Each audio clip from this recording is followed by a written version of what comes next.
Good evening, everyone.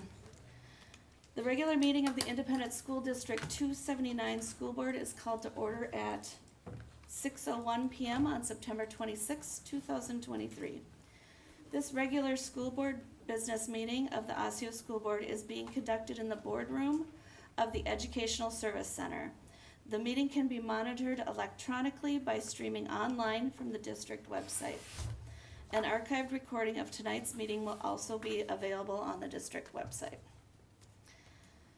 Seated in front of you this evening from my left to your right is Director Thomas Brooks, Director Tanya Simons, myself, Jackie Mosqueda Jones, Director Sarah Mitchell, and Director Tamara Grady.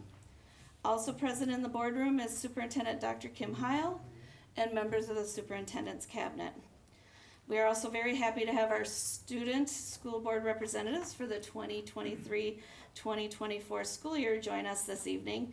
We'll be introduced to them shortly. Director Heather Douglas was unable to make it tonight. Those of you who can, please stand for the Pledge of Allegiance. Director Mitchell, will you please lead us?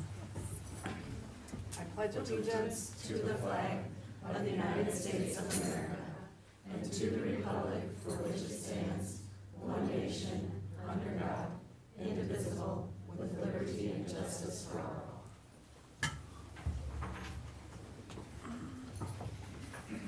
Thank you. Board members, are there any additions to the agenda? Okay, hearing none, is there a motion to accept the agenda as is? So moved. Moved by Tanya Simons, is there a second? Second. Second by Sarah Mitchell. I'll get you next, Director Brooks, to accept the agenda. Is there any discussion? All in favor say aye. Aye.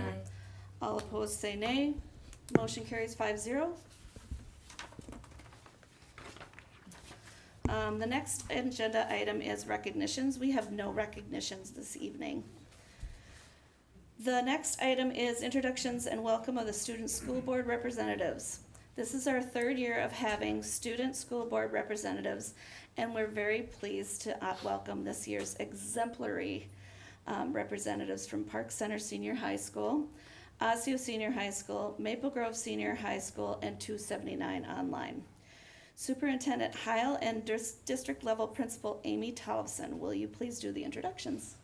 Thank you, Chair Mosqueda Jones. I am thrilled to introduce this stellar group of student school board reps that we have this year. I've had the pleasure of meeting with them and being able to be part of the shine of their brilliance. So this evening, our district level principal, Amy Tollefson, will introduce each student. Well, I'm very excited to be able to be working with this program this year, and each year it seems that we are getting more and more applicants, and really excited to introduce our student school board reps for this year. So I want to begin by introducing Mina Beatty, and she is from Park Center Senior High. She's going to be sharing a very brief reason as to why she wanted to be on the school board, and then she's also going to be sharing her school report.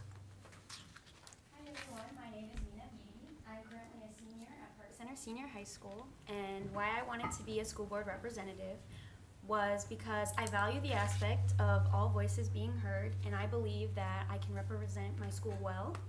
I believe that I can also represent all the opinions, values, and perspectives portrayed at my school as well. Furthermore, I believe this will be a great opportunity for me to highlight the great aspects of my school and its community. I've been with District 279 all my life, and I look forward to taking this next step in being involved. A little school report for Park Center. As students settle into the new year, particularly senior year, like I said for me and many others are trying to get back into the swing of things as the new year progresses. Park Center offers many great resources in our Career Resource Center, for example, which help many students with post-secondary options. Also this year, there has been a lot of new changes that have came to Park Center. We have a new principal, Dr. Harris, and a new activities director, Kaylee Sorensen. Myself and many others are looking forward to a great year with them. Renovations to our school have also been made over the summer and continue to be made right now. We have new locker rooms, all new locker rooms throughout the school, and a new turf field, which I really enjoy. I know our girls soccer team and boys soccer team and football team have all definitely enjoyed the new turf as well. Speaking of soccer, Park Center girls and boys soccer teams will play our competitive rival Osseo this Thursday, so I'm looking forward to see how that goes. Our girls tennis team has also been having a very successful season. Last but very not least, about 2 weeks ago, Park Center had the privilege of hosting Ukraine students for the day. These students had the opportunity of going around Park Center and experiencing many different classes while learning about the American school systems. I met a bunch of the students throughout the day as they had classes with myself and many of my classmates. I learned a lot about their lives in Ukraine and how the war has affected their opportunities in school. I had the privilege of hosting one of the Ukraine students in my house, and it was such a great experience to meet him and spend those 3 weeks with him, as I got to learn more about him and his time in Ukraine. I got to learn about his Ukrainian culture, his unique experiences, and everything that was very shocking about American culture to him. I'm so glad I got to meet all these students, and they were such great kids with kind hearts. Thank you.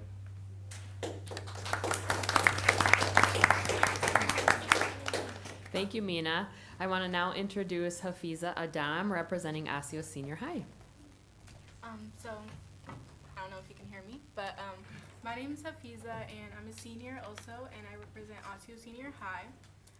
The reason I said to be of why I wanted to be a school board representative, I said that I chose to be a representative to get out of my comfort zone, as well as to voice my ideas on different district policies, as well as just to try something new. So a school report on what's happening at our school. Last week we had our homecoming week with different dress-up themes, which was really fun. So Monday was Jersey Day, Tuesday was Biker versus Surfer Day, Wednesday was Disney Day, and Thursday was Barbie versus Oppenheimer Day, which was kind of like the only day I participated in. And then Friday was Spirit Day, which I also participated in because it was like Orange Day. And then Friday was also our senior sunrise, which compared to the other schools was a bit late, but honestly I liked it because it was like the homecoming week, and then it was like the homecoming day. So I went to that. It was like super early, like 5:30 a.m. in the morning, but it was super fun to hang out and chill out with your friends. And that the homecoming dance was that Saturday as well. And I'm not bringing up the homecoming game for one specific reason. I'm moving on from that and moving on to the conferences. There was learning conferences on Wednesday, September 13th, so parents got to meet teachers, learn about core standards, class expectations, assessments, and experience the classroom environment. Counselors and CRC staff are also available. As Mina said, students from Ukraine also got to visit Osseo. They visited our school on Tuesday, and they got to meet students and teachers, experience a day in the school. They were accompanied by Link crew leaders, so I wasn't a Link crew leader, but she got more of an experience than I did. But it was really cool seeing them in like different classes. I got to see some of them in my English class, and they were just all like just fun to just be around, and always they talked about their experience and perspective, so it was really cool. Thank you, Hafiza.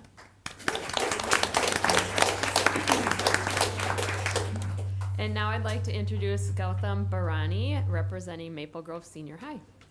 Hello, my name is Gautam Barani, and I'm a senior representing Maple Grove Senior High.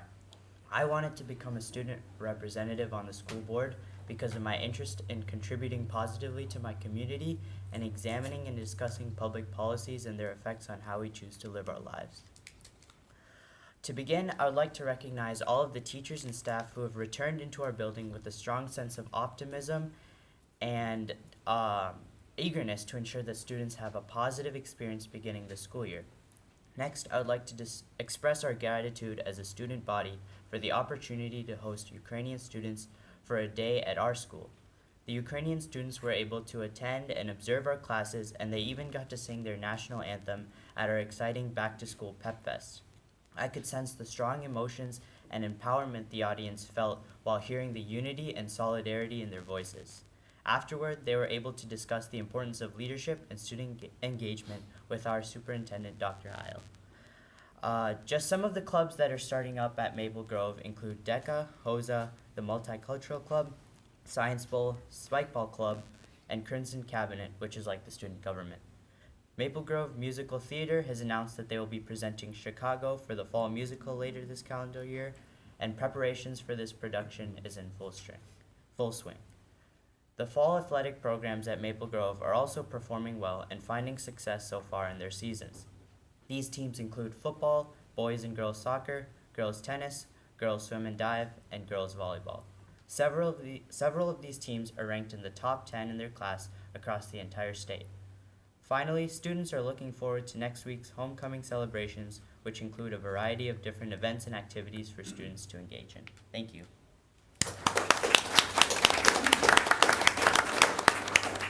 Thank you, Gautam. And now I want to introduce Reason Adkins, who is representing 279 Online.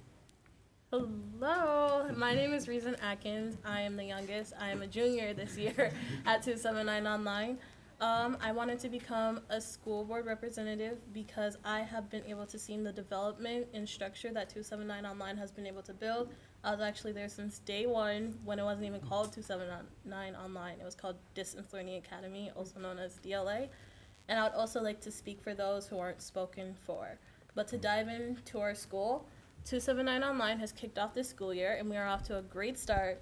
Scholars have several opportunities to to participate in groups and activities throughout the school year, starting off with our organized club, News from the Den. Scholars and staff members come together to record weekly news updates that feature jokes, author shoutouts, interactive games, and advisory competitions.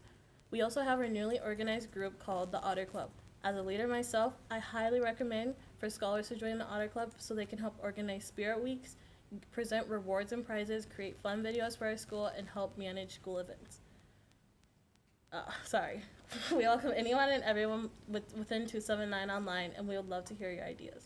But wait, our activities do not stop there. Every Wednesday, students have a variety of opportunities to explore and get extra help and support they need. With 3 hours of exploratory and acceleration time, students can attend classes or clubs like cooking, making music, sports talks, a variety of art clubs, math and English rooms, calming rooms, and our GSA club. Or scholars may receive academic help if needed.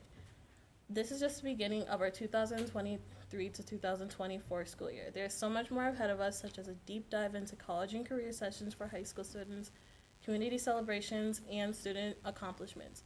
We are very proud of our school community, and we are excited to share how the 279 Online Otters float through the school year. Thank you.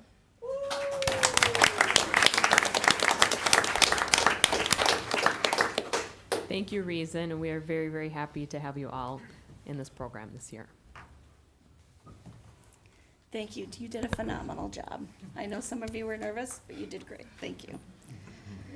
Our next agenda item is the discussion of the Minnesota Department of Education's Commissioner Review and Comment on proposed projects for the 2023 bond referendum. John Morstad, Executive Director of Finance and Operations, will share the information.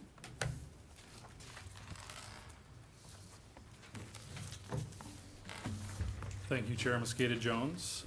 Minnesota State Statute 123B.71 requires a review and comment statement on the educational and economic advisability of any proposed school construction projects. The review and comment evaluation is a checks and balances process to ensure proposed school construction projects meet educational needs and are reasonable.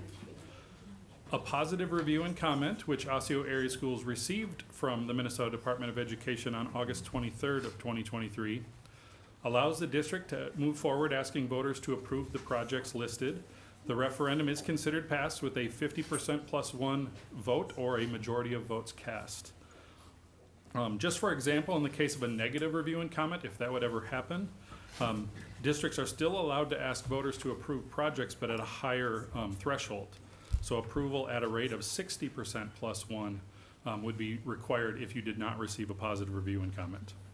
So in the packet and on the screen are a condensed list of the projects. The amounts you're seeing here are very specific to the bond referendum question that is part of the November 7th election. In most cases, these amounts are actually being paired with existing long-term facilities maintenance or LTFM funding that we have already received with board approval, and for renovations to our existing buildings.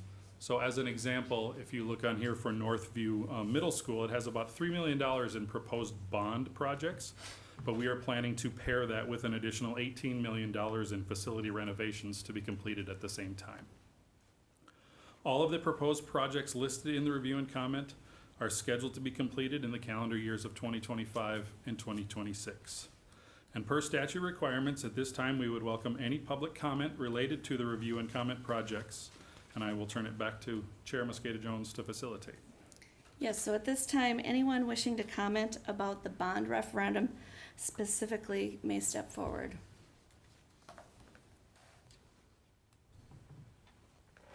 Come on, it's fun.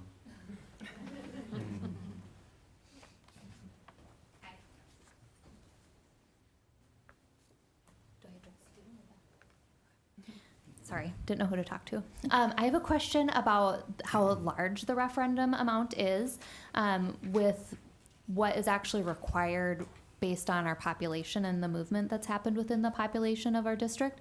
And how is that addressed in what's proposed? And then as well as some of these look like an outdoor classroom. How necessary is that? And is that something we need to add to our tax base right now? Taxes are already really high here, so that's concerning.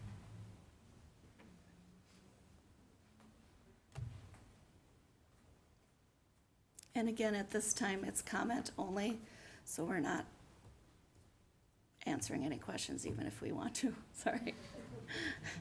We have upcoming sessions. Oh, we do have many sessions about that. You may ask your questions at one of the bond referendum meetings. I don't know if you want to. Yep. Oh, so we have 2 more presentations scheduled for community presentations. The next one is on October 3rd at 6 p.m. at Osseo Senior High, and then I believe October 11th at Maple Grove Senior High at 6 p.m. as well. And those are open, so we'll do a presentation, and then there's kind of a like an open question you can ask of any staff around, and we're available for that. Any other comments?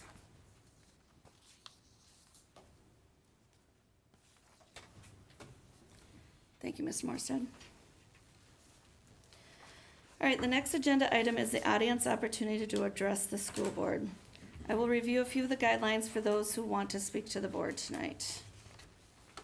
As soon as I can find it.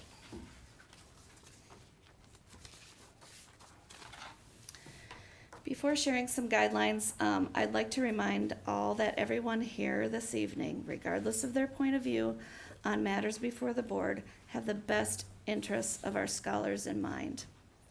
We want our children to care about each other even when there is a disagreement. We strive to be one community, and in doing so, decorum matters in this public space as we share perspectives. Speakers will be called to the podium in this order: students, parents, staff, and community members, and others. When I call your name, please come to the microphone and state your name, the topic, and whether or not you're a district resident. Please keep your comments to 3 minutes. Address the entire board. That means we are not addressing an individual board member or the audience verbally or with literature or posters. Handouts for board members are to be placed on the information table or given to the board secretary, Sherry. The board secretary will provide copies to the board members. The board and the audience will listen and not respond back at this time. If you would like someone to follow up with you on your questions and/or comments, please let the board secretary know. We will get back to you. Concerns about a particular book can be brought to the review committee after addressing it with the teacher and administration. The full policy and procedure can be found on the school board page under Policy and Procedure 652. Comments and interactions between board members and the public are expected to be respectful, courteous, professional, and civil. For the good of our community, personnel concerns should be directed to the individuals in the following order: the building principal, executive director for human resources, assistant superintendent, and finally in writing to the school board. I appreciate your adherence to these guidelines. Our first speaker tonight is Kelly Jansen.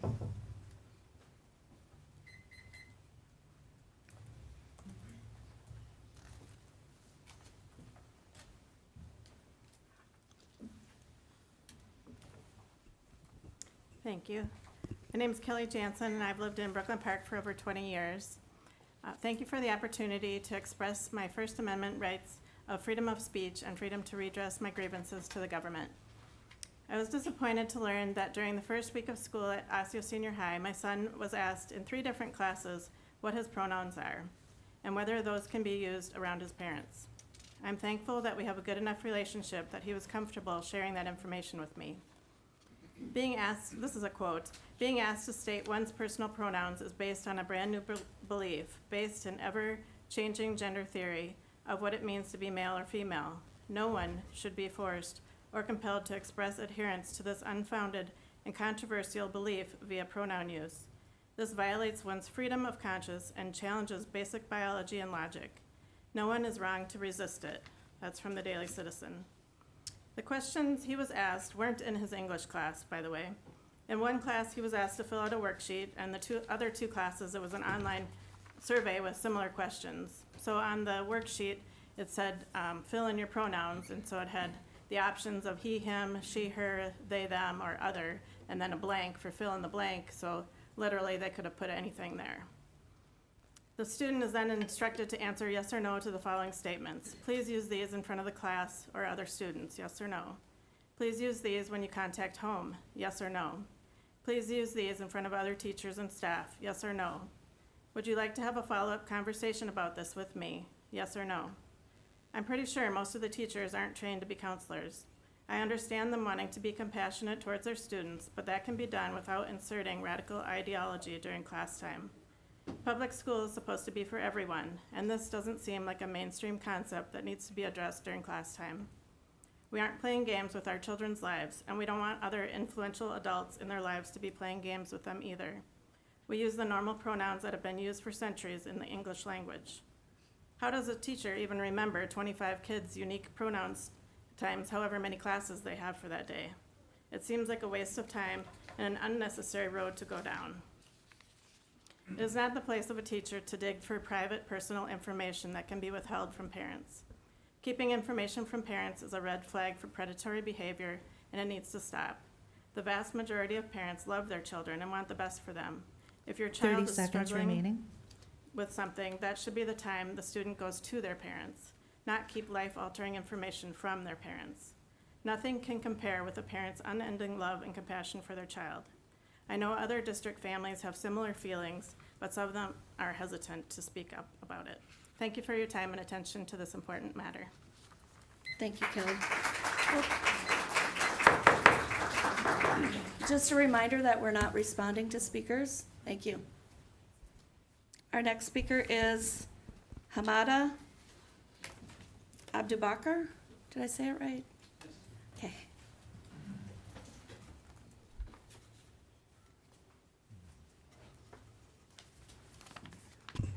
Good evening, everyone. So thanks for giving me this opportunity to speak to the board. I didn't prepare anything written to read through, but I came here tonight to express my disappointment with the new resolution for the LGBTQ plus resolution that was approved by the board. And I see this as a violation against my rights of religion. I represent myself and my faith as Muslim. I cannot accept that the school can teach my kids things that are contradicting with their faith, that they have the right to select, and they have the rights to practice freely based on the Constitution of the U.S. So I would demand the board to resign this resolution, because I see this violation against my faith. Coexistence in peace doesn't mean agreement on what we are different on it. So as a Muslim, we look at this as, or what came in the resolution as something against our faith, and this policy will prevent us from practicing our faith freely, as the Constitution ensures that, or give us this right. And again, this is something that we do not accept, because from different perspectives. One of them that this is our freedom of faith. Second of them, that in my faith I cannot allow somebody to use my tax money to spend in something that we consider unacceptable or sin in our faith. So this is something prohibited in our religion and our faith from different perspectives, not only from the ideological part of it, but also from the financing part of it. The programs that the resolution suggests to be funded and established in the district, all of them are going to be made and established by our tax money that we consider this is something against our faith, and it is something forbidden in our faith. So I cannot allow, or I think that the whole board agrees with me that I cannot get your kids and force them to embrace my ideology or my faith. This is something against law. How can you make or fund programs that can force my kids to learn about controversial ideology like that or something against their faith? This is something unacceptable at all, and I represent myself and my family and also my my community or Muslim community in Maple Grove. Thank you. Thank you. We will remove people who keep responding after speakers. We want to keep moving the meeting along. Thank you. Natalie Sonic, you're next. Thank you.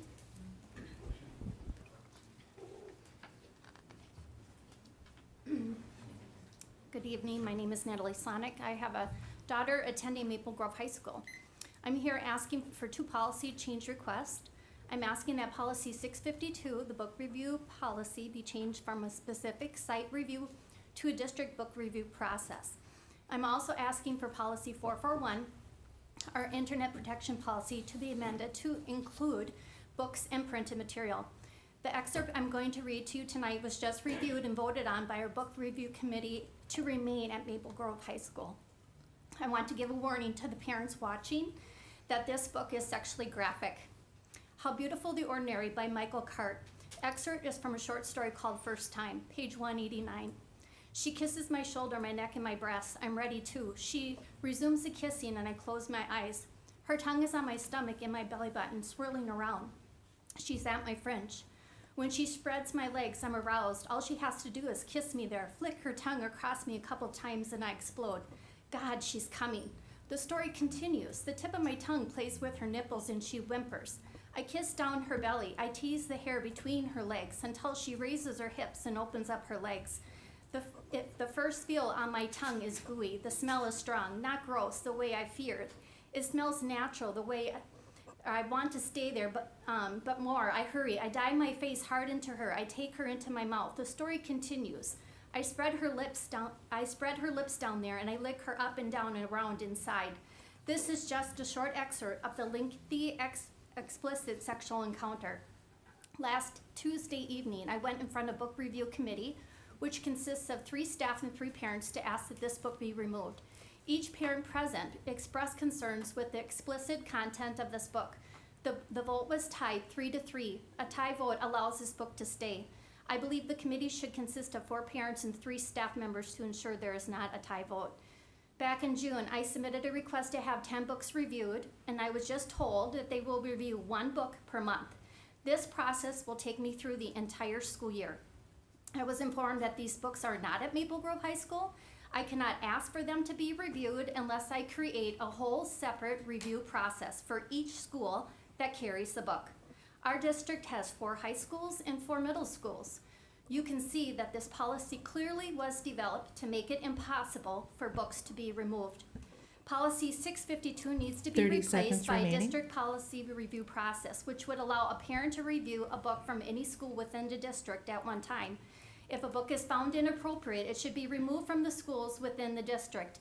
Even more than that, our district needs to amend policy 441 to include books and printed materials to filter these books from entering the schools in the first place. These books do not provide any educational value, nor do they do anything to inspire or prepare our students for their future. Let's make sure to provide our children with an exceptional education by providing them with exceptional reading materials. Thank you. Thank you.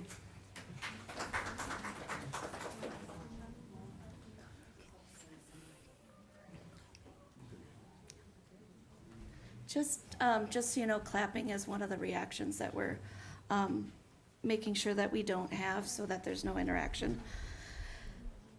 We're just trying to make sure that everyone feels welcome. And so when someone claps for one side and not the other side, or vice versa, it just, it can escalate things, and it's been escalated in these meetings before. And I just want everyone to be able to speak and say what they feel. That being said, Michelle Straight, you're up.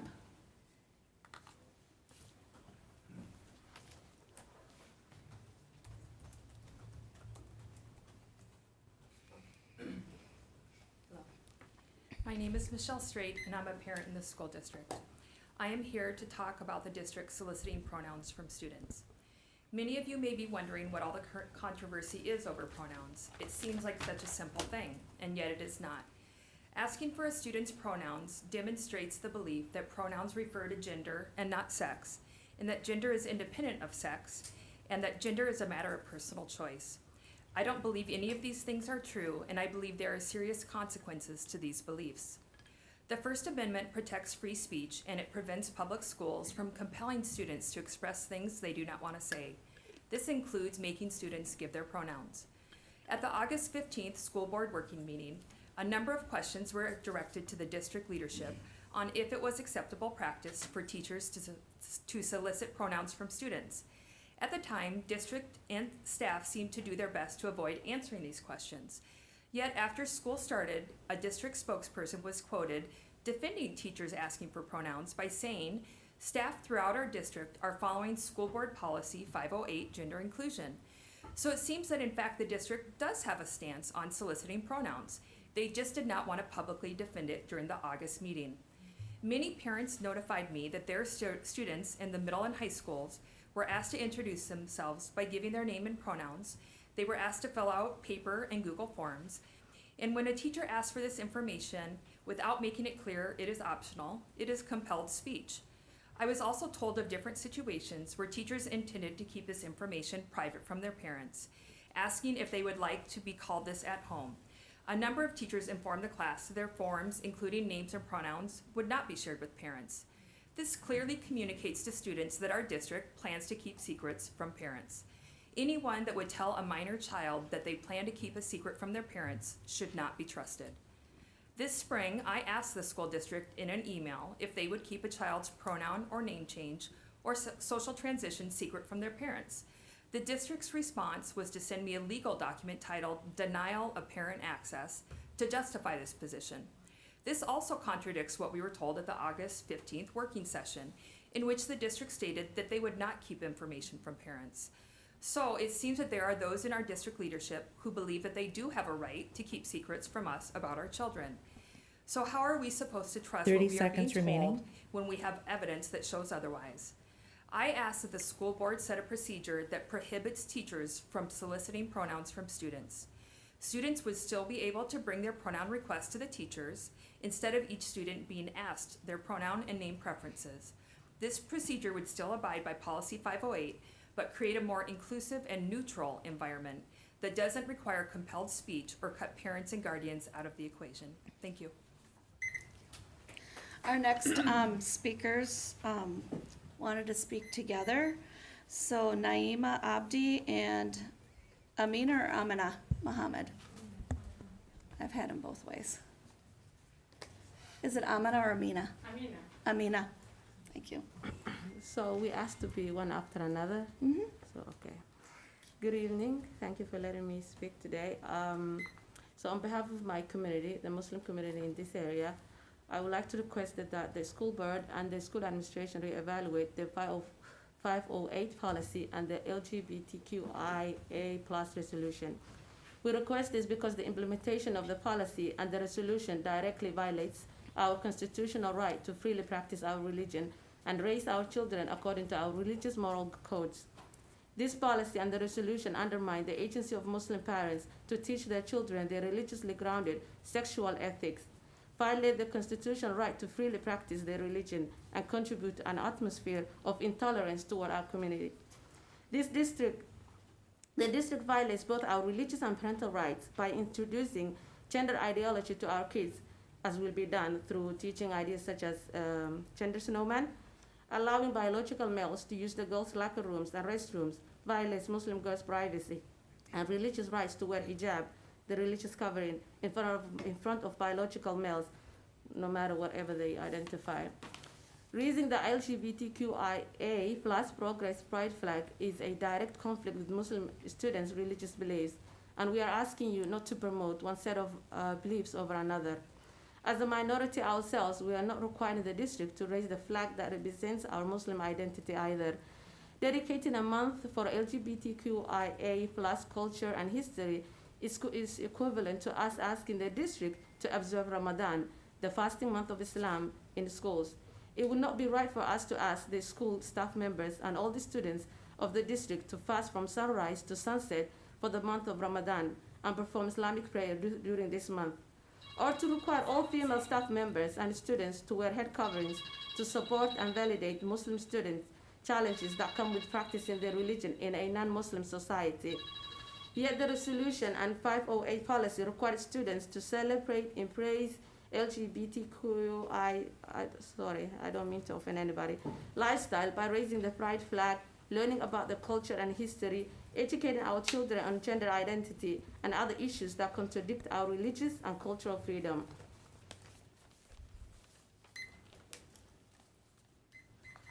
Good evening, everybody. My name is Amina. I'm a parent. I'm a former student of Minnesota Public School. And I'm Muslim, as you all can see it, wearing hijab. I have a personal experience of Islamophobic attack, both verbal, physical, in public schools and elsewhere. When I came to Minnesota as a teen, I felt unsafe and welcome and comfortable because of my religion and my religion attire. I don't believe forcing my faith on others will have made my experience any better. In fact, my experience have made me to be more firm in my faith, resilient to my life's many challenges. I stand here as practicing Muslim woman and as minority who has had her fair share of discrimination, yet I don't believe forcing on others. My way of life is equality and justice. With LGBTQIA plus solution and 508 policy, the school district makes Muslim students a target again for pulling negative comments and feeling uncomfortable in places that should be welcome to all. As a religious and ethnic minority who frequently experience bigotry and exclusion, I reject the notion that moral disagreement amount to intolerance and incentive for violation. Peaceful coexistence does not necessitate agreement. Acceptance, affirmation, promotion, and celebration. Thank you so much, and I really appreciate everybody. I'm so proud of to be here today as a parent of 13 years old that wears hijab. And I was being asked for, what color are you? At the age of 4 in preschool. And I'm proud to pronounce her name and my name for Amina. Thank you. Thank you. Amina, I have several Somali students as well, and some of them do pronounce it Amina and some do Amina. So that's why I asked. I wanted to be respectful of you. Thank you. Our next person is Colette.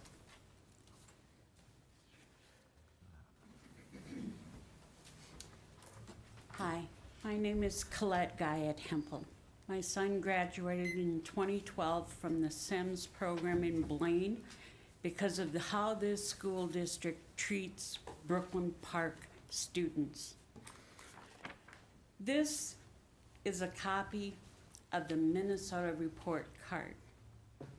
It is deplorable, not because of our teachers' efforts, but because of attendance. And that is a parent and a policy issue. You cannot expect kids to have 60% attendance and make it on a proficiency test that is truly an example of who's going to be ready for the workforce.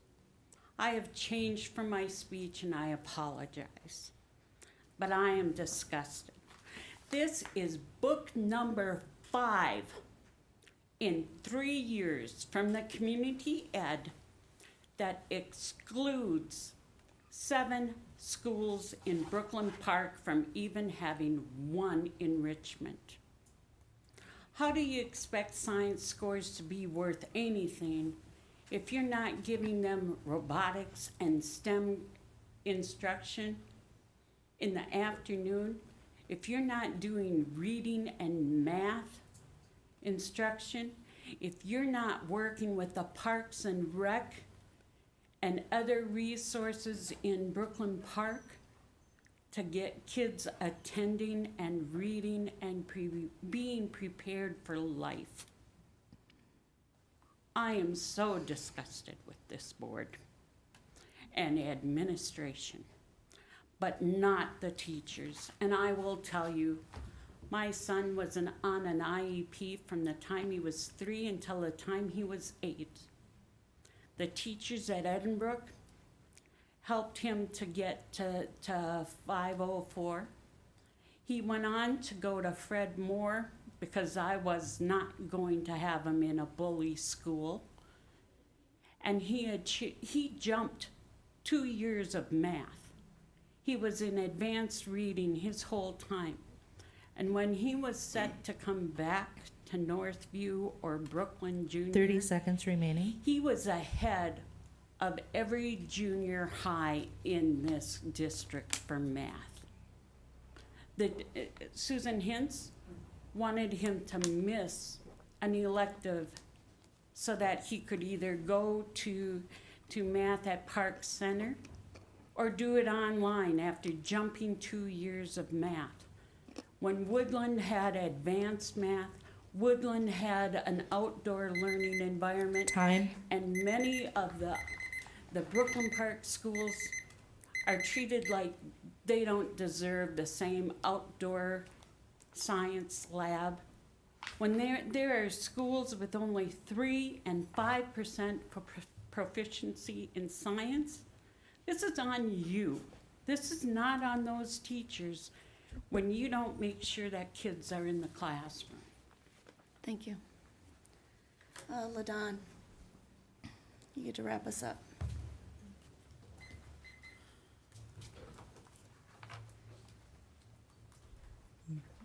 Thank you.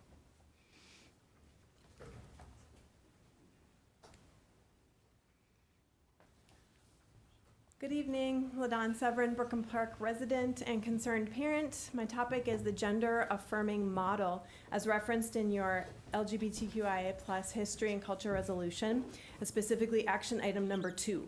So here's some of the actual wording from action item 2.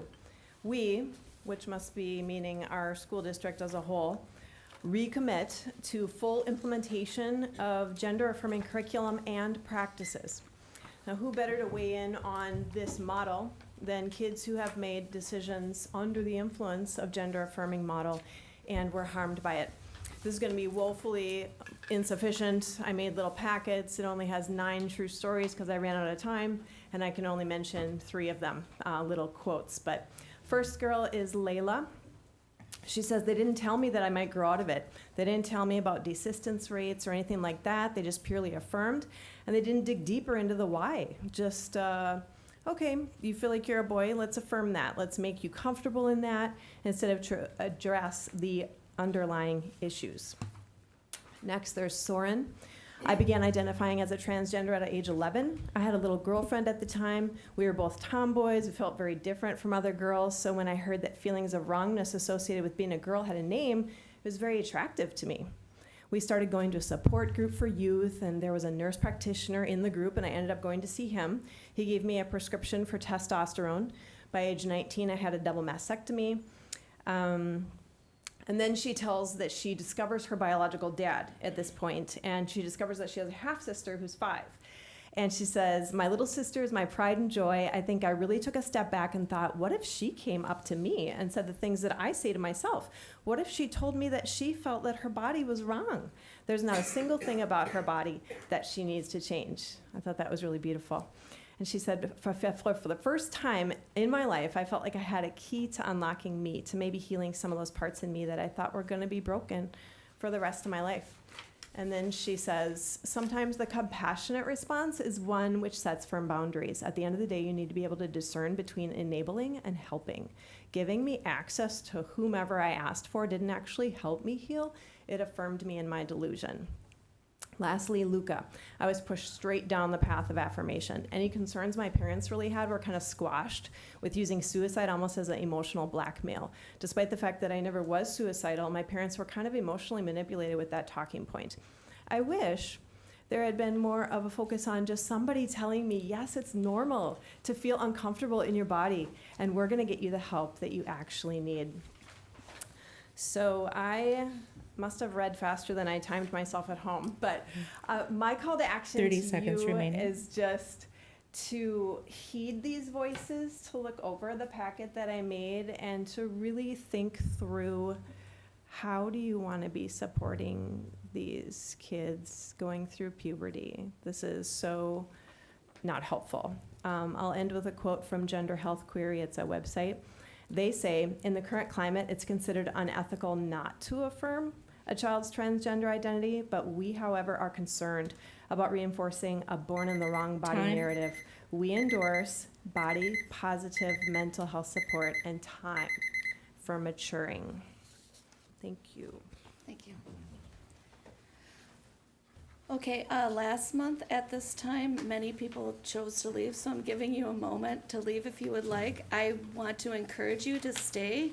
We have many items on our agenda every month. That is more than what we've been talking about now. Many wonderful financial reports that I think Absolutely. we want to hear. For sure.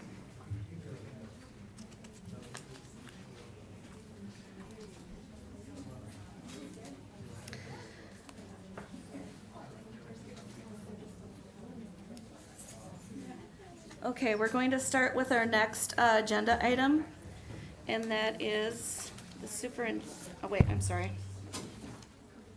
Yes, the superintendent's report. Good evening, Chair Mosquito Jones and school board members. We are here this evening once again with one goal in mind. Our goal is for us here at schools to create one community for all, where all voices are valued and heard. This can be seen this past weeks where I was able to meet with several community organizations and had the privilege of connecting with the City of Maple Grove administration team, Brooklyn Park Rotary, with Minnesota House of Representatives Kristen Robbins, connection with Representative Kristen Bonner, Brooklyn Park Business Council, and in the upcoming weeks, Senator Bonnie Westland and the Maple Grove Rotary. So the purpose of each meeting, of course, was to continue the connection between us and to understand how each of our work supports each other. In recognizing this community work, it aligns to our strategic direction C, to align community resources with districts and sites. Our district is appreciative of the collaborative and intentional work that has been done to ensure that our community receives the great support that they need. Points of pride. A regular part of our superintendent's report is to share points of pride in our district. By sharing our points of pride, we're taking time to recognize and celebrate the scholars, staff, and community members who are contributing to the accomplishments of our mission to inspire and prepare each and every scholar with confidence, courage, and competence to achieve their dreams, contribute to community, and engage in a lifetime of learning. So I have members of our district cabinet here to assist in sharing some of those examples with you from the last weeks. And we'll start out with Anthony Patternis, Executive Director of Technology. Thank you. Good evening. In the area of achieving dreams, Magnet Schools of America created a national certification process to recognize the most exemplary magnet schools in the nation. And Weaver Lake, a science, math, and technology school, was recently notified that they have met the criteria to remain among this esteemed list of programs. Congratulations to the staff and students for their dedicated work that resulted in this distinction. Congratulations to Maple Grove Senior High senior Benjamin Steele being named the 2023 National Merit Scholarship finalist. Steele was one of only 16,000 semifinalists named nationally. CCX Media recently spoke with one of Park Center Senior High School's new exchange students, Garcia Dominguez, about her experience so far in the United States and at Park Center Senior High School. Dominguez has enjoyed participating in extracurricular activities like choir and sports, which are not a part of her public education back home in Barcelona. Before summer break ended, many students and community members gathered to cheer on Maple Grove Senior High School and Osseo Senior High School football teams in their season opener. In the area of contributing to community, Open House Night is always an exciting event serving the official kickoff to a brand new school year. Garden City Elementary School's open house was especially eventful this year, with the Brooklyn Park Salvation Army teaming up with the Vikings player Alexander Madison's foundation, I Am Gifted, to make the school's open house even more special. While Madison and Vikings cheerleaders met scholars and families and posed with them for photos, the Salvation Army was busy handing out free Crocs shoes, books, backpacks, shirts, wristbands, and school supplies. Barbers were on hand giving free back-to-school haircuts, and a DJ kept the scene lively with upbeat music. Students from Ukraine recently visited Osseo area schools, meeting students and teachers and experiencing a day in the schools. Each day, the visiting students partnered with Link Crew leaders at 3 of the high schools. These international students were part of the U-Lead program, sponsored by Global Synergy Group. Next area is lifelong learning. Over the course of the summer, scholars participated in a variety of activities and trips during the American Indian Education Summer Program. Across our district, schools and programs held open house events to welcome scholars into a new school year. At 279 Online, scholars had their school pictures taken, got their Chromebooks, met their teachers and advisor, got their materials for the year, connected with school counselors, participated in a community engagement wall, and had dinner at their kickoff event. Early childhood special education staff also hosted an open house for families at both Arborview and Willow Lane Early Childhood Centers to welcome the start of the 2023-2024 school year. Parents and students had the opportunity to meet their teachers, see the classroom, play on the playground, climb aboard a school bus, and meet Willow, the early childhood special ed butterfly mascot. On the first day of school, Superintendent Dr. Kim Heil and staff across the district were excited to welcome back scholars to another great year of learning and making Osseo area schools one community for all, where all voices are valued and heard. Osseo area schools recognizes Constitution Day each year on September 17th to celebrate the adoption of the United States Constitution and those who have become citizens. Across the district, students learned about the Constitution in their classes. In the Crime and Justice and Government and Citizenship classes taught by Megan Thompson at Osseo Senior High School, students learned about the Fourth Amendment, including search and seizure, civil liberties, and warrants. Students learned from a real-life case on whether a warrant is needed to search an ice fishing house. After working independently and conducting research, the students voted on whether they thought a warrant was needed and discussed as class topics, such as needing evidence for a search, probable cause, and expectation of privacy. Cedar Island Elementary School hosted their fun run last week to raise funds for their PTO programs. Each class was assigned a color, and students were encouraged to wear the color in the week leading up to the fun run. Students competed to raise money as classes and also as teams of the same color. The fun run was kicked off with an assembly in the week prior to get students excited. During the run, students were encouraged and cheered on by their teachers and family members.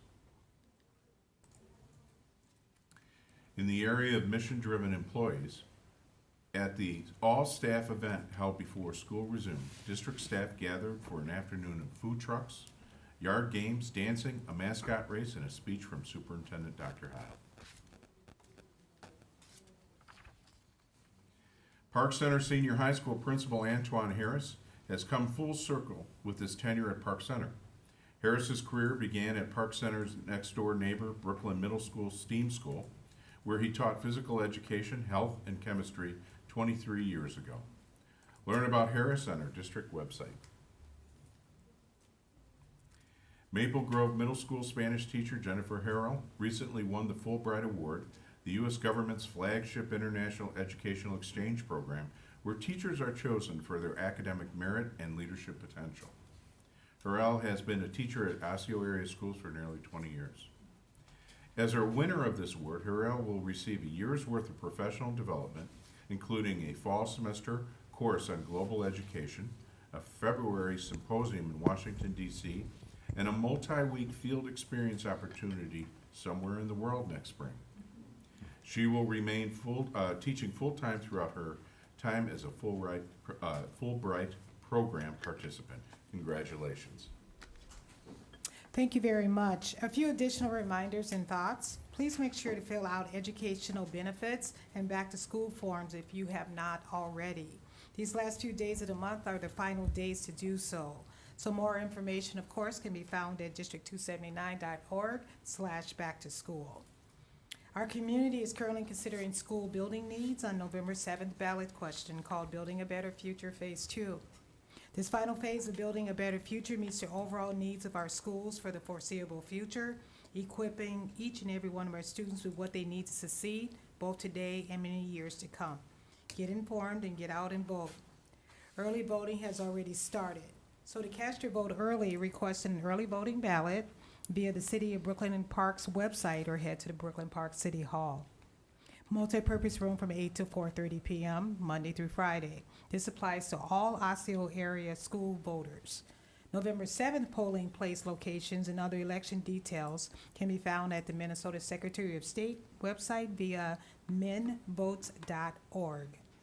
We have a fun run coming. The District 279 Foundation 13th Annual Reading is Fun 5K, hosted at Elm Creek Park Reserve on Saturday, October 7th. This family-friendly event will raise funds for our media center and Osseo area schools to purchase learning resources. You can register the day of, and you don't have to run. You can walk. So thank you to everyone, and that concludes my report for this evening. Thank you. Our next agenda item is school board reports. Director Brooks, do you have a report for us tonight? No reports yet. Okay. Director Simons? Yes, so I attended the 279 Foundation Board quarterly meeting. We had Dr. Heil there to share about the referendum, and we had a number of financial report reviews for the year. Additionally, just to make mention, the next key foundation activity is coming up on Saturday, October 7th. The Reading is Fun 5K. Registration's closed, however, you can still have walk-up registration. It's a fantastic event. We have great sponsors, and the proceeds go to support initiatives within the district for school libraries. Additionally, you can hop over from that event to Brooklyn Park, to the Brooklyn Park Rotary, which is also having their annual Beer and Wine Fest, which supports youth activities in Brooklyn Park. So you can do both and support youth. So that's my report for the committee. As part of my overall school board reports, I do want to share with the board that on the 29th, on Friday the 29th, MSBA proposed resolution submission forms are due. So as part of the process for school boards and school board members to submit legislative platform resolutions, school boards can either have an individual school board member submit one. It can be submitted pending the support of the school board or submitted with the support of the school board. So across the state, different school boards have been participating in passing resolutions to move to the Minnesota School Board Association for their legislative platform. We update our own legislative platform individually as a school board as well. So I wanted to inform the board, as we like to have transparency and clarity, and when board members are representing the district, that I have put together a resolution Because of this short timeline, we would not have time to discuss it. So I will be submitting a resolution that I'll share with you shortly, pending the support of the school board, which we'll have the opportunity to discuss at a later meeting. The resolution I will share with all of you via email, but because it's got several components of the sheet that you have to fill out. But I'll just read the portion for transparency as to what the resolution would state. So it says, be it resolved, MSBA urges the legislature to ensure school districts, their staff and partners in school safety and security have clear guidelines for when and how they intervene to de-escalate conflicts between students and others and protect students and others from harm. We call on the legislature to amend sections of Minnesota state statute to improve definitions and guidelines related to the use of force and to resolve dual and conflicting standards for first responders. And then it goes on to have different sections. So I'll be providing that to the board and submitting that on Friday, again, pending the support of the school board. So that does not imply that at that time it's been passed by the school board, but we'll have time to discuss that. So this, of course, addresses the ongoing concerns and issues between the legislature, current law, and the police and law enforcement departments regarding SROs. So it simply is meant to ask for clarification. It doesn't take a position. It remains neutral, but asks for that to be resolved and clarified. So I just want to share that with the board. Thank you.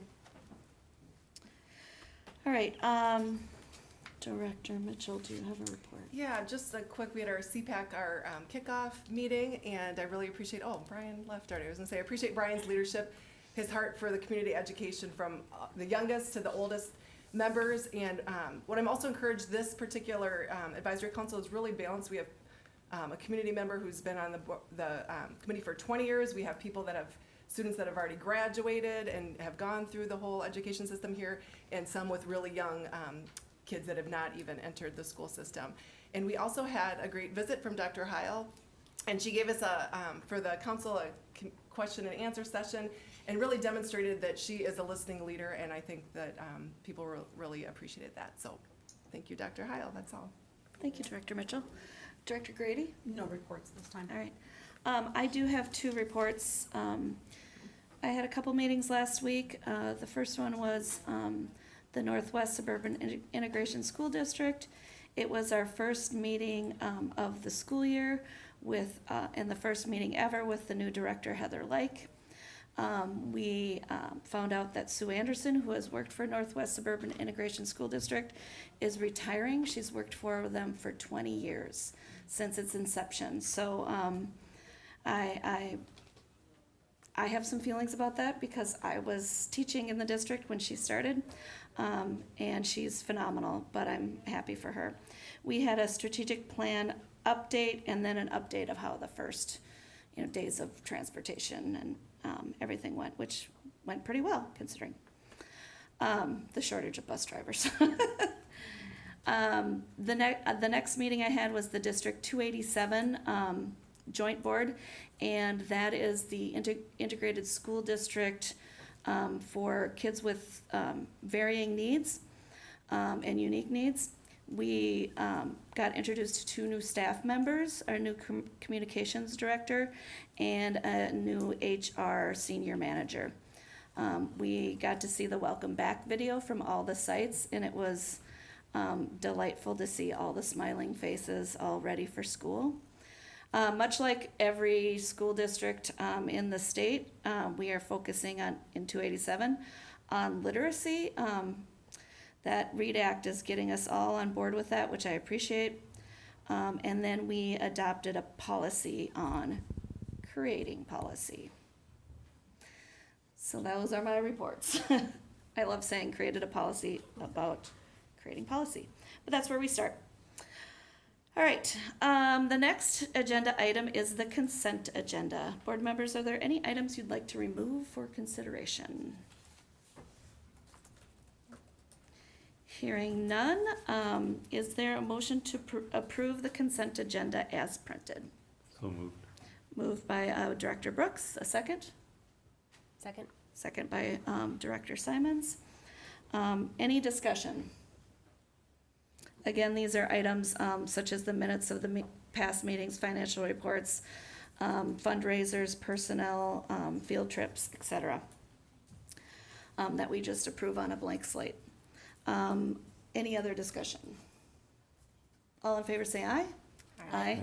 All opposed say nay. Motion passes 5-0. Next up is the John Morstead Show again.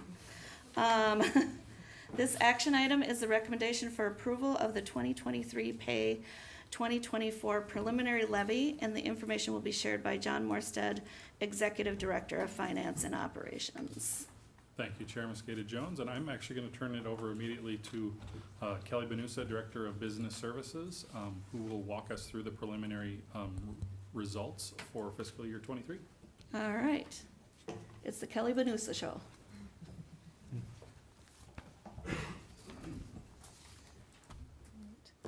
Good evening, Chair Mosqueda Jones, board members, and Superintendent Heil.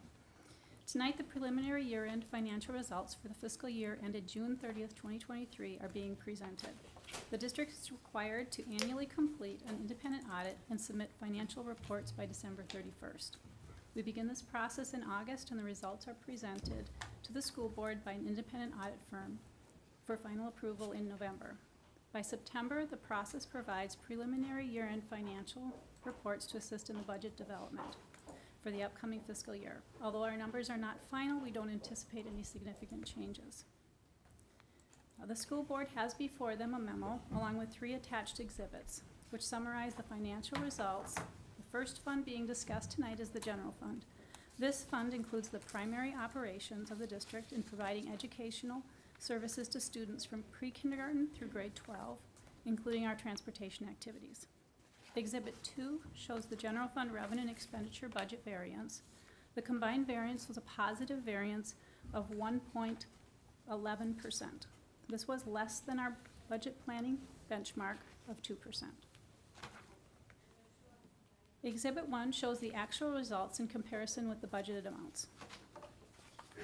The general operating revenues were over budget by $663,000 or 0.25% or 25/100%.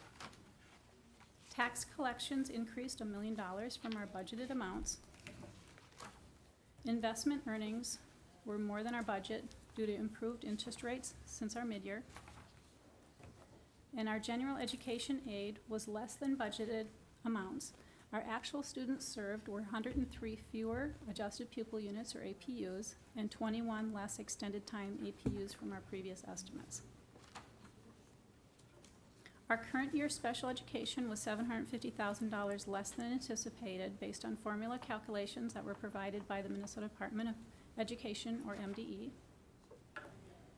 Desegregation transportation increased $449,000 from our budgeted amounts. And then overall, our revenues were over budget by $663,000 and had a positive 0.25% variance when comparing to our actual results. Moving on to expenditures. Again, we look at our expenditures in big broad categories: salaries, benefits, purchase services, and other. So if we start with salaries, our salaries were under budget by $2.3 million or 1.35%. The variance is due to several factors. First, the $2.5 million in savings from open positions, overtime, casual assignments, and unused budget capacity, and then contract settlements. We also had an increase or a savings of $610,000 in adjustments for grants, and then those savings were partially offset by $866,000 of federal salaries, which were utilized to maintain our special education maintenance of effort due to open positions. The employee benefits variance is attributed to 3 main areas. First, employee health insurance and HSA contributions were $566,000 less than projected. Second, retiree HRA contributions were $214,000 less than anticipated. And lastly, workers' compensation was $124,000 under budget. For purchase services, our expenditures were $1 million under budget. Transportation contracted services and snow removal were under budget by $928,000 and $113,000 respectively. Transportation actual costs were lower due to several factors, including savings from our Type 3 transportation. We had 3 snow days, and then also propane fuel rebates. Our utilities were over budget in several areas. With electricity, being 491,000 more than budget capacity. Natural gas was 376 more than budget capacity, and then water and sewer was 98,000 more than budget capacity. Our other purchase services were under budget by 752,000. Consulting and professional services were under budget by 886,000 due to cost containment by management and staff. And this was partially offset by tuition, which is paid to other districts, and PSEO paid to colleges, which were 134,000 over budget. Supplies, capital, and other expenditures were under budget by 1.1 million. General and instructional supplies were under budget by 962,000. The majority of this variance is due to cost containment. Overall, we had a positive variance of 5.3 million, or 1.95%, which was achieved when comparing our actual expenditures to our budgeted amounts. Exhibit 2 is the fiscal year 23 general fund financial summary. The district's planning benchmark is that actual revenues and expenditures will be within 2% of our budgeted amounts. The district's size of operations is 533 million when we combine our revenue and expenditure budgets. The district's procedures are to analyze the revenues and expenditure budgets and to revise the adopted budgets to match the available estimates. For fiscal year 23, the net revenue expenditure budget variance was 5.9 million, or 1.11%. This was within our planning benchmark parameters of 2%.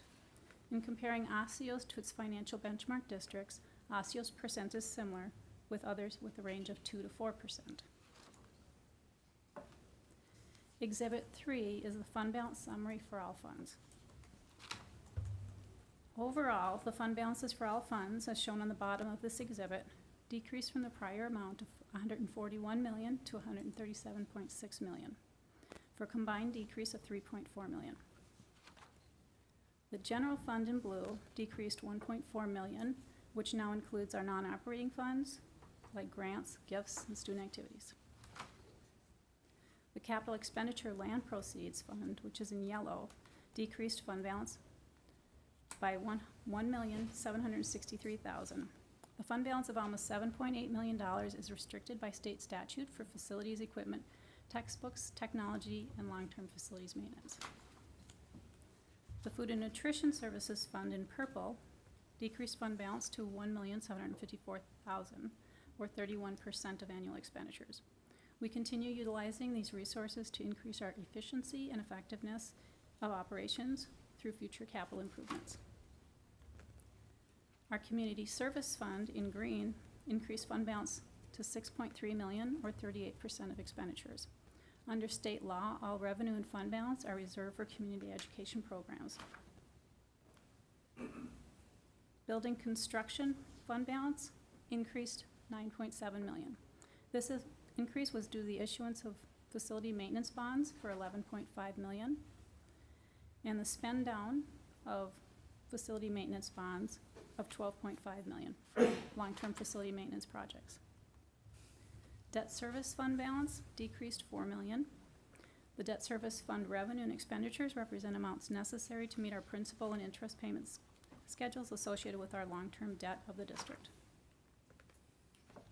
Next, we'll review the 5-year projection for the general fund. This is a high-level visual organizer for the financial forecast. There are 3 sections to the projection. The top section shows the revenue, expenditures, differences, fund balances, and fund balance percentage for a 7-year window. That begins with actual for 22 and 23 fiscal years, the adopted budget for 24, and projections for fiscal years 25 through 2028. You would typically see some operational reductions or adjustments under the chart. And the assumptions section shows the revenue and expenditure assumptions being used for the outlying years, fiscal years 25 through 28. The next section shows the budget projection for revenues, which is in blue, and expenditures in red. The trend lines of the same colors show the general trajectory of each of those items. As you can see, our expenditures are projected to outpace our revenues beginning in fiscal year 26. The financial section looks at the fund balance projection for that same time period. The green bar represents our actual and projected fund balances for each year. The orange bar shows the minimum required fund balance of 5% as set in board policy. Again, the trend lines show the trajectory of the fund balance related to that minimum. As you can see, our fund balance is projected to start to decline in fiscal year 26. We will need to monitor our financial projections in order to maintain the board required minimum of 5% in the future. So under this model, we're not planning for operational reductions through fiscal year 2028. And then in summary, the year-end results are better than we had anticipated due to several factors, including our continued efforts of both staff and administration. These combined efforts have reduced the need for future budget reductions through fiscal year 28 based on our current financial projection. The fiscal year 23 financial results will be incorporated into our long-range financial planning process as designed. As usual, the board will be providing direction and taking action in 3 different fiscal years over the next several months.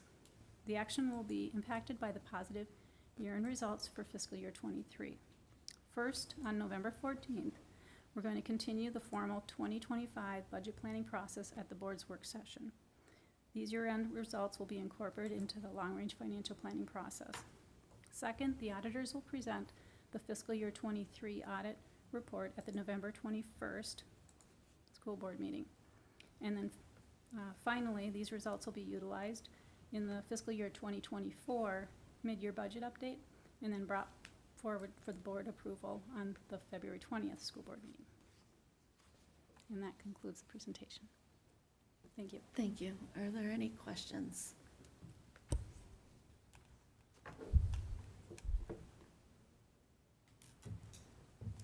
Okay, thank you. Nice job. So, this action item, I'm understanding, Mr. Morstead, is that we are recommending approval of the 2023 pay 2024 preliminary levy. Do I have a motion for that? I'll You give wanna you just a talk a little second. bit? We jumped a little bit out. There was a presentation that was meant to go ahead of consent, I was, yeah, and that's what this just was, so we have to still do the presentation. yeah, for it the wasn't levy. on my list, thank you so Yeah, much. no That's why problem. I was like, why So are you we? get an extra dose of meat, sorry.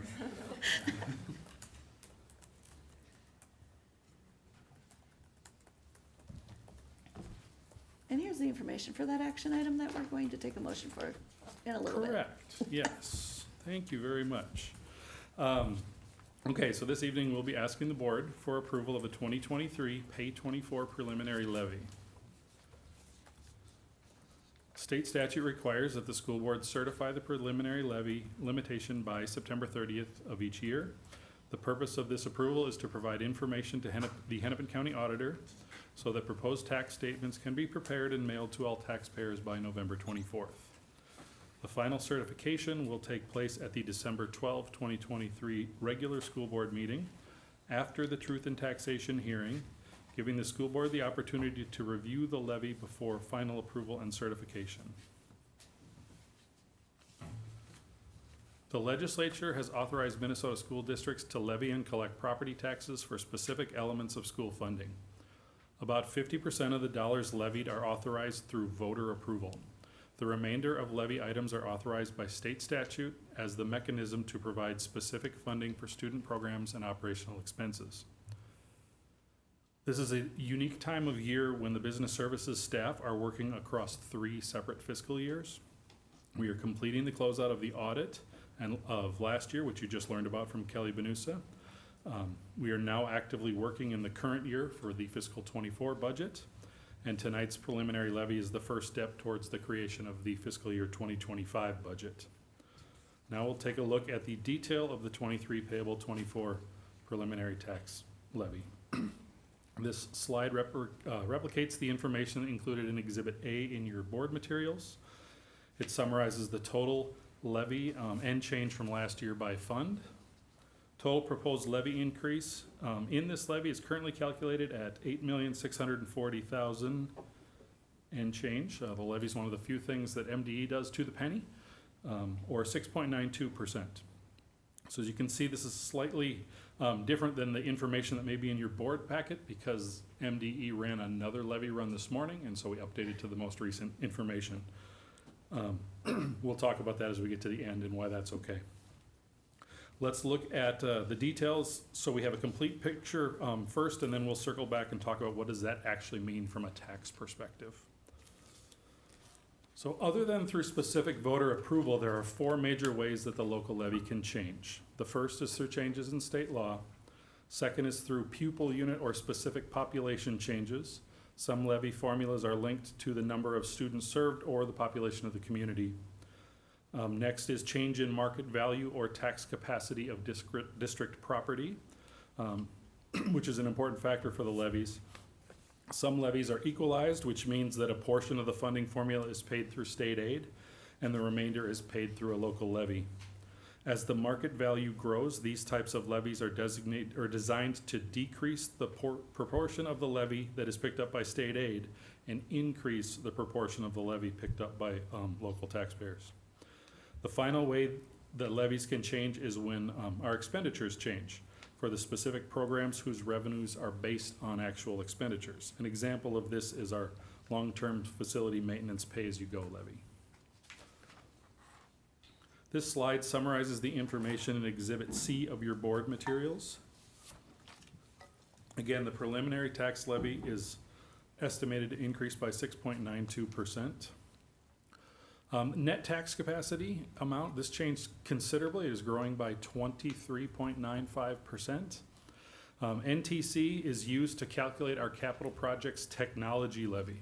So we take the net tax capacity number and it is multiplied by 4.7% to get the amount that we get to use for technology specifically, and safety, those go together. Referendum market value, this is the term that for the overall value of property in the district. As you can see, it increased substantially. That is just almost $3.9 billion it went up, or 18.9%.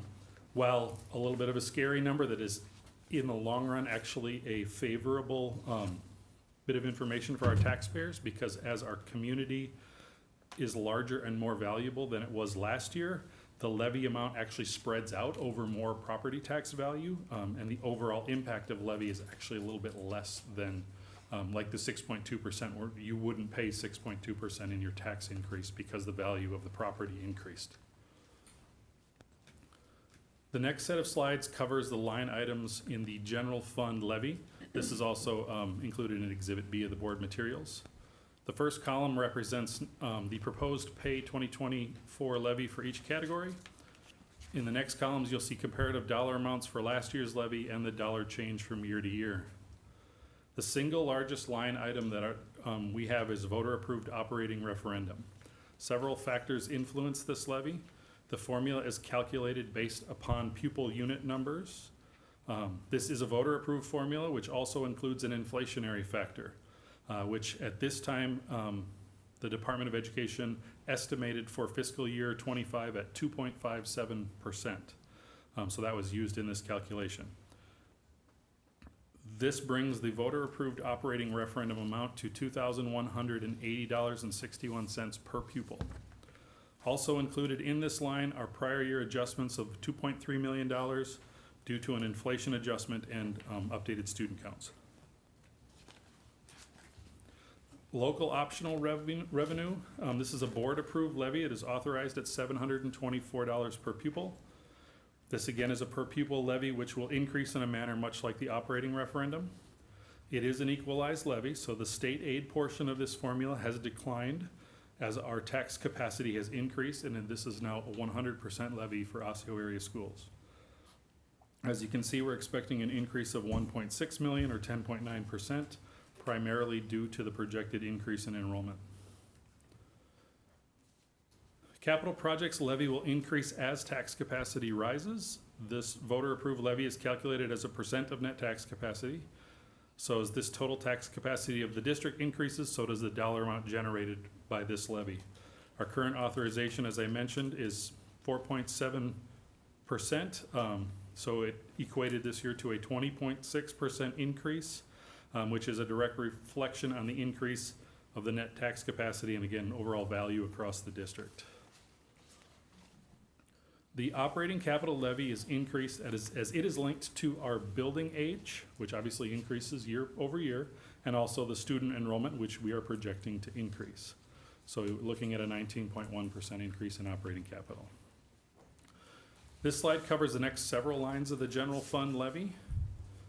One of the items I want to highlight is reemployment insurance. The legislature changed laws this last spring to include summer employment of hourly staff as eligible for unemployment compensation.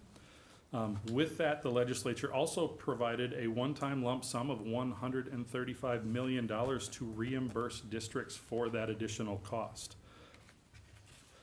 Excuse me.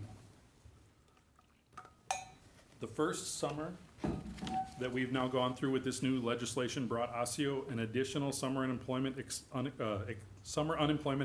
of about $850,000, which will be reimbursed by the state until that fund that they set up is exhausted. The only reason I bring it up as we show you, our unemployment insurance levy is we're estimating at $115,000.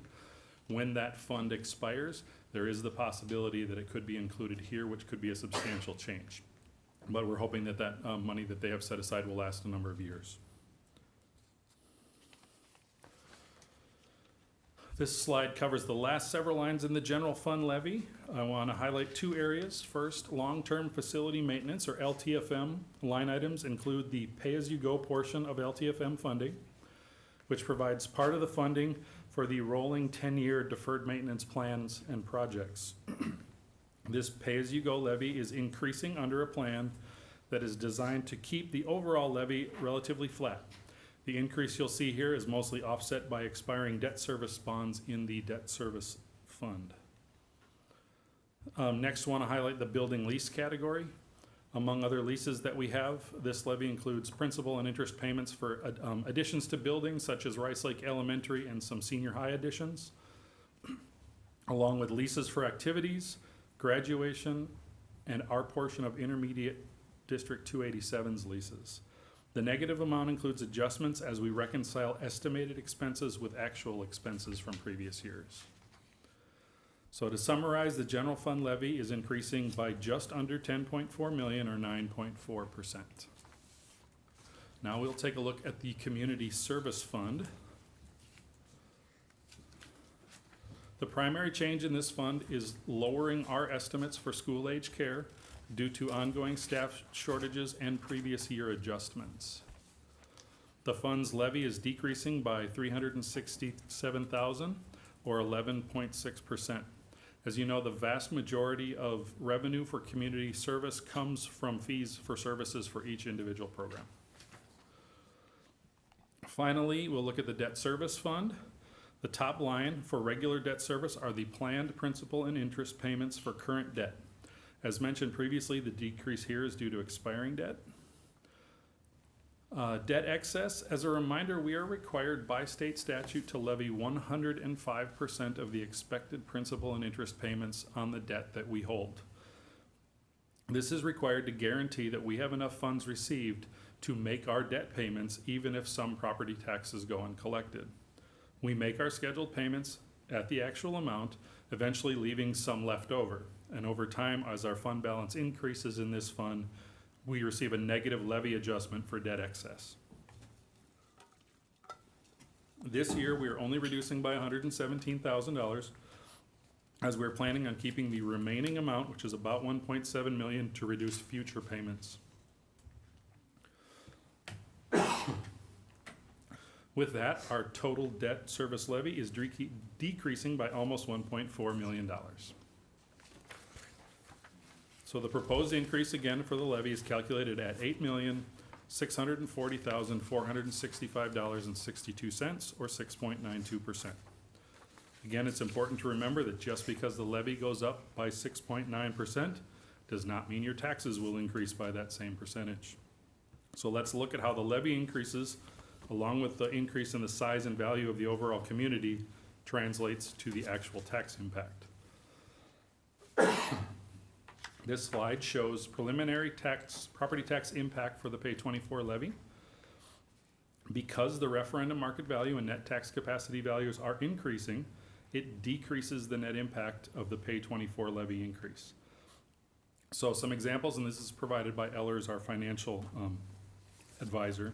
A $300,000 home is expected to pay $16 annually, or 1.2%, and a $500,000 home, $28 annually.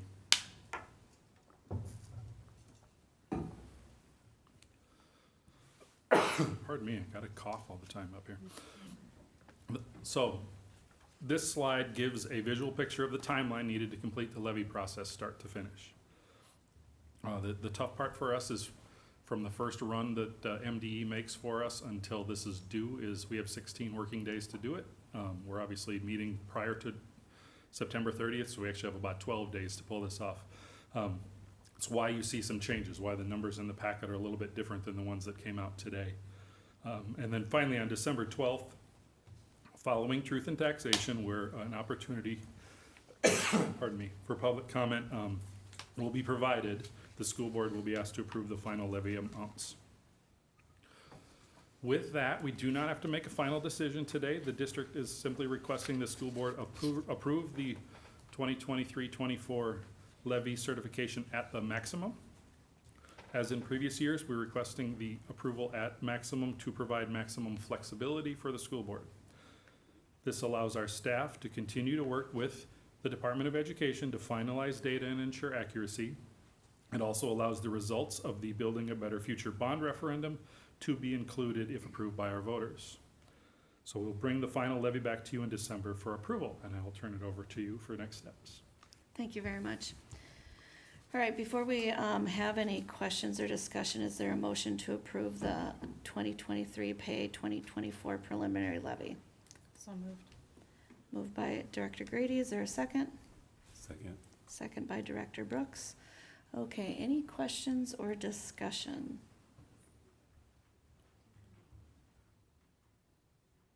So I always appreciate the very thorough analysis and description. I think it's really important for transparency that our public understands how all of the formulas work and how each component is moving. And I think we just saw the presentation about the total budget, which is the different fiscal year than this, which is a calendar year. And someone might wonder, okay, that had $304 million of revenue in there. This is showing 133. So this is, as John was pointing out, based on the different formulas and the allocation of what the state funding is versus the local community and all of the parameters. That's kind of why you see that difference. One of the interesting things, you can go out to our website. You can go to district279.org, Info Center, Fiscal Responsibility, and there's a wealth of information out there about school finance. There's a really great video out there, and it just helps to really describe how does revenue work. One of the great learnings being on this board has just been the degree of oversight that the state has in those calculations. So it's not like a normal business or another jurisdiction or another taxing entity where you could say, this is our budget, this is what we're levying based on our budget. It's really very tightly guided. There's different areas where we have to levy what the state tells us to. So we're kind of working within that framework, and that's kind of how we arrive at this information. So I think it's always great to go out there and take a look at all of the information that we have on our website so that you can understand how this works the way it does, and as well as detailed information about how we spend the revenue that we collect as well. So thank you for the great presentation. Any other questions or discussion? And again, just for clarity, this is to preliminarily approve at the max so that we have the most flexibility for a decision in December. Correct. Thank you. All in favor say aye. Aye. All opposed say nay. Okay, motion passes 5-0. The next agenda item, I am very happy to say, is the recommendation for approval for the agreement on the terms and conditions of employment between ISD 279 School Board and Administrative Educational Support Professionals, AESPs. Information will be shared by Laurel Anderson, Executive Director of Human Resources. Thank you. Good evening, Chair Mosqueda Jones, School Board members, Superintendent Heil. On the agenda this evening for school board action is a recommendation for approval of the Administrative Educational Support Professionals contract. The Administrative Educational Support Professionals represents a group of approximately 115 employees serving in essential frontline administrative assistant positions to provide support to departments, programs, and our schools in the system. This contract expired on June 30th, 2022, and the new agreement contains language changes that reflect current district practices, as well as additional provisions that serve to support our district mission and strategic priorities, specifically the recruitment and retention of employees. Some of the specific changes include, in the basic schedules and rates of pay section, there is an increase to the salary schedule of 3.4% for year 1 and 4% in year 2, based on a market analysis conducted by the school district and a desire to maintain competitive rates of pay. In the retirement section, there is no longer a waiting period for the employer match to the retirement savings plan. In the vacation section, newly hired employees will no longer have to wait to use vacation. Vacation will be credited upon hire. In the groups and benefits insurance section, increases were made to the district contributions based on plan and coverage. No increases were made to the high plan, and employees may no longer enroll in that plan.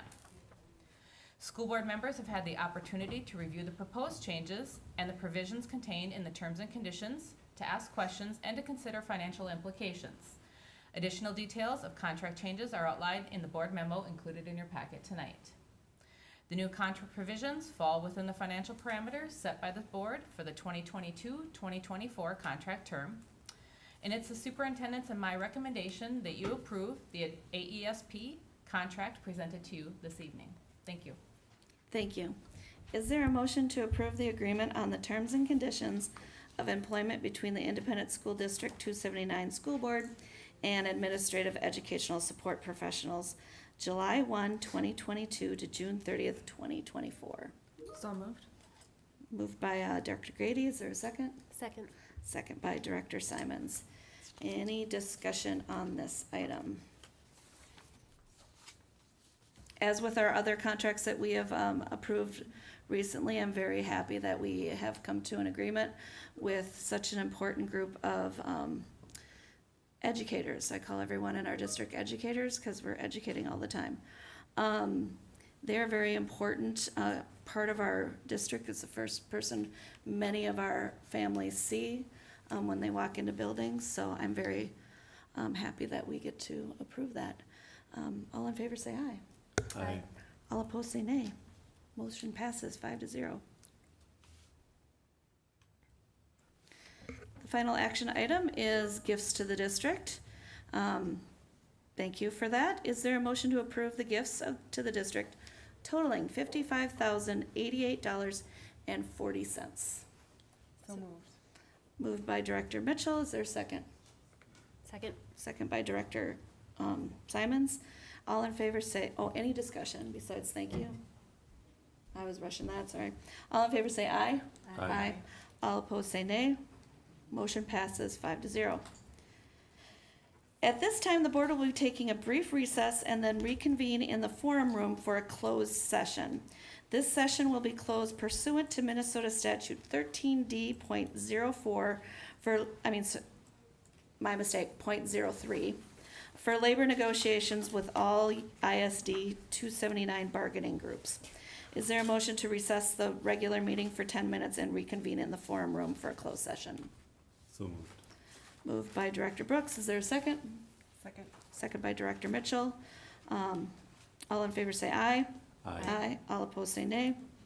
Motion passes 5-0. This meeting is recessed at 7:39 p.m. and we will adjourn at the conclusion of this closed session. We will reconvene for the closed session at 7:50. Thank you.